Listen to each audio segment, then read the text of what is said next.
নির্বাচন কমিশন আপনারা কি করছেন? আপনারা এখন পর্যন্ত হাতে চুরি পরে বসে আছেন। জনাব তারেক রহমান আপনাকেও নিতে হবে, কারণ আপনি আপনার প্ল্যান আছে বলেছিলেন, কিন্তু আপনার এই প্ল্যানের মাধ্যমে এই গুন্ডাদেরকে আপনি সামলাতে পারেন নাই। তোরা লন্ডনেও পালাতে সময় পাবি না। আমরা গতকালকে দেখতে পেয়েছি জুলাই বিপ্লব পরবর্তী আমাদের যে আকাঙ্ক্ষা ছিল বাংলাদেশের নির্বাচন হবে ফ্রি ফেয়ার ক্রেডিবল এবং সহিংসতা মুক্ত, কিন্তু আমরা দেখতে পেয়েছি গতকালকে শেরপুরে বাংলাদেশ জামাত ইসলামের উপজেলা সেক্রেটারি রেজাউল করিম ভাইকে বিএনপির সন্ত্রাসীরা কুপিয়ে হত্যা করেছে। এখন পর্যন্ত এই সন্ত্রাসীদেরকে রাষ্ট্র অ্যারেস্ট করতে ব্যর্থ হয়েছে এবং প্রায় 100-র অধিক নাগরিকদেরকে আহত করেছে। আমরা বলতে চাই, নির্বাচন কমিশন আপনারা কি করছেন? আপনারা এখন পর্যন্ত হাতে চুরি পরে বসে আছেন। আপনাদের কাজ কি? এই নির্বাচন যদি সুস্থ, অবাধ এবং নিরপেক্ষ করতে না পারেন, বিগত ফ্যাসিবাদী আমলে বাংলাদেশের নির্বাচন কমিশনের যে পরিণতি হয়েছিল তার চাইতে খারাপ পরিণতি আপনাদের হবে। আমরা সাবধান করছি, নির্বাচন কমিশনের কাজ হচ্ছে একটি সুস্থ এবং অবাধ ক্রেডিবল নির্বাচনের আয়োজন করা। সুতরাং এই বিএনপি যে সন্ত্রাসীরা আমাদের রেজাউল ভাইকে হত্যা করেছে, এই সন্ত্রাসীদেরকে বিচারের আওতায় নিয়ে আসতে হবে এবং এই হত্যাটায় জনাব তারেক রহমান আপনাকেও নিতে হবে, কারণ আপনি আপনার প্ল্যান আছে বলেছিলেন, কিন্তু আপনার এই প্ল্যানের মাধ্যমে এই গুন্ডাদেরকে আপনি সামলাতে পারেন নাই। সুতরাং এই হত্যার দায় আপনাকে নিতে হবে।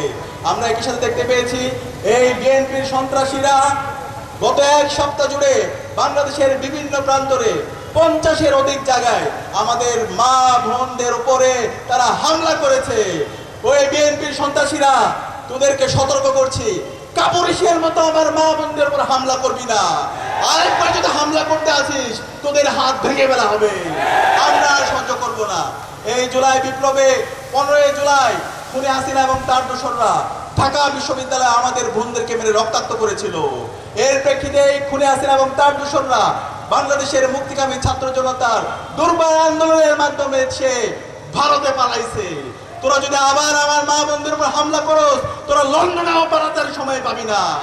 সুতরাং সাবধান করছি, এখনো সময় আছে। বাংলাদেশপন্থী রাজনীতি কর, ভারতপন্থী রাজনীতি করিস না। একই সাথে আমি অনুরোধ করবো নির্বাচন কমিশনকে, এই পরিবারতন্ত্রকে টিকিয়ে রাখার জন্য তোমরা যদি একটা দলকে অধিক ফ্যাসিলিটি দান করো, তাদের পক্ষে অবস্থান করো, তাহলে তোমাদের এখানে থাকার দরকার নেই। আমরা সব কিছু অবজার্ভ করছি। আমরা অনুরোধ করব নির্বাচন কমিশন যে একটি স্বাধীন প্রতিষ্ঠান, নির্বাচন কমিশনের যে কাজ একটি সুস্থ নির্বাচন বাস্তবায়ন করার জন্য, সেই কাজ যেন সঠিকভাবে করে। একই সাথে আমরা দেখতে পেয়েছি গতকালকে এই বিএনপি সন্ত্রাসীরা বাংলাদেশের স্বাধীনতার সার্বভৌমত্বের অন্যতম আমাদের কাণ্ডারি বাংলাদেশ সেনাবাহিনীর উপর হামলা করেছে।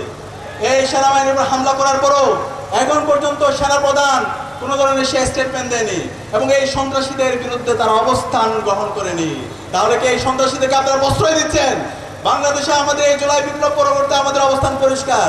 সন্ত্রাসী নারীদের উপর ফ্ল্যাট শেমিং যারা করবে, হ্যারাসমেন্ট করবে, তাদেরকে কোনো ধরনের জায়গা দেওয়া যাবে না। তাদের বিরুদ্ধে আমাদের জিরো টলারেন্স দিতে আমরা ঘোষণা করছি।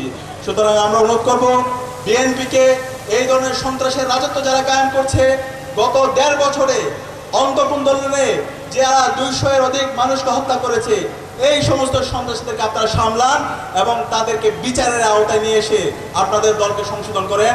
একই সাথে গণভোটে হাকে বিজয় করার জন্য হায়ের পক্ষে আপনারা ক্যাম্পেইন শুরু করেন। তারা আশা করছে ইনশাল্লাহ বিএনপির যে হারানো অতীত আছে সেটা ফিরে আসবে। আপনারা কি মনে করেন কিনা? ইনশাল্লাহ আমরা বিএনপি শুভাকাঙ্ক্ষী হিসাবে বিএনপিকে সেই আহ্বান জানাচ্ছি। কিন্তু হায়ের পক্ষে যদি আপনাদের অবস্থান পরিষ্কার না করেন, তাহলে 12 ফেব্রুয়ারি পর্যন্ত যেতে হবে না। তার আগে বাংলাদেশের মুক্তিকামী ছাত্র জনতা আপনাদের বিরুদ্ধে গণরায় দিয়ে দিবে।